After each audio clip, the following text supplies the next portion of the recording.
Hello मंडळी, आज आहे रविवार. आज सकाळ पासूनच पाऊस सुरू होता.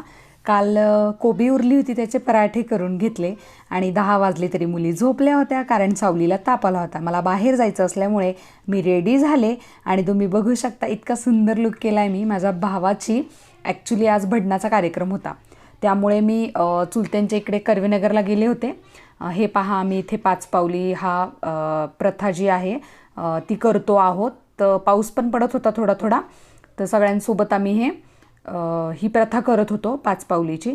तुमच्याकडे पण लग्नाच्या आधी अशी प्रथा आहे का, हे मला कमेंट करून नक्की सांगा. आणि थोडा पाऊस असल्यामुळे सगळेच थोडेसे दबकत चालत होते. त्यानंतर पहा, आम्ही ह्या सगळ्या चुलत बहिणी आहेत माझ्या, त्यांची मुलं आहेत. त्यानंतर आम्ही चुलत्यांनी माझ्या देवक बांधलं. इथे देवक बांधायची प्रथा चालू आहे. त्यानंतर भडण भरलं देवाच्या पुढे. पाऊस खूप पडत असल्यामुळे मी एकटीच गेली होती, दोन्ही मुलींना नेलं नव्हतं आणि सावलीला ताप असल्यामुळे पण तिला घरी ठेवणं मला गरजेचं वाटलं. मग दोघींनाही घरी ठेवलं कारण त्या दोघी छान खेळतात मग एकत्र असले की.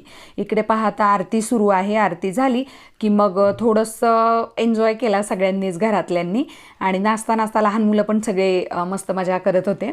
हे माझ्या चुलते आहेत आणि एकदम फ्रीली वातावरण आहे आमच्या घरी. त्यानंतर मग सवाष्णींना ताटं वगैरे करायची होती, तर आम्हीच मुली लेकी सगळ्या सवाष्णी म्हणून होतो. तर चुलत बहिणी वगैरे, चुलत भावंडं वगैरे, खूप मोठा गोतावळा आहे आमचा. तर मग आम्ही सगळ्या बहिणी जेवायला बसलो. पोटोबा झाला की मग बाकीची तयारी करायची होती. इथे काय होतं, अशा वेळी ना खूप गडबड होते ताटं वगैरे करण्यासाठी, तर सगळ्याजणी मदत करत होत्या. हे बघा, मी पण ताटं करू लागते. ही माझी चुलती आहे, ही बारक्या चुलत्याची मुलगी आहे. इथे सगळे काय बसायची तयारी चालली आहे. ही मोठी चुलत बहीण आहे आणि अशा सगळे आम्ही बसलो होतो. ही दिदी बघा हाय करते. आणि त्यानंतर मग जेवणं झाली की मग आम्ही सगळे असे फुलांचं डेकोरेशन करायला बसलो. सगळ्या बहिणी आहेत माझ्या. ही बारकी आहे ना, खूप आगावे, सोनू नाव आहे हिचं. आणि त्यानंतर सगळी तयारी झाल्यानंतर आम्ही मस्त छान आवरलं, फ्रेश झालो सगळे आणि मग मांडवामध्ये बसलो. फोटो सेशन वगैरे करायचं होतं. हळद जात्यावरती दळायची होती आणि बांगड्या भरायच्या होत्या. त्यानंतर बांगड्या भरण्याचा कार्यक्रम झाला. सगळ्यांनी बांगड्या भरून घेतल्या. डेकोरेशन बघा किती छान केलं हे. आम्ही सगळ्या बहिणींनी वगैरे बसून केले हे. ह्या चुलत्या आहेत सगळ्या माझ्या. तर असा सगळा गोतावळा होता तिथे.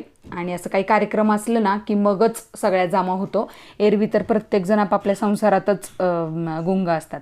इथे बघा या मुली नाचत होत्या, साऊंड लावला होता मोठा.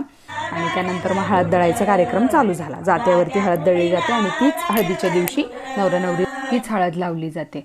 त्यानंतर जेवणं झाली आणि मग 10:30पर्यंत मी घरी आले. पाऊस खूप असल्यामुळे मला गाडीवरनं एकटी यायचं होतं, म्हणून मी लवकर निघाले. बाकीच्या नंतर खूप एन्जॉय करत होते.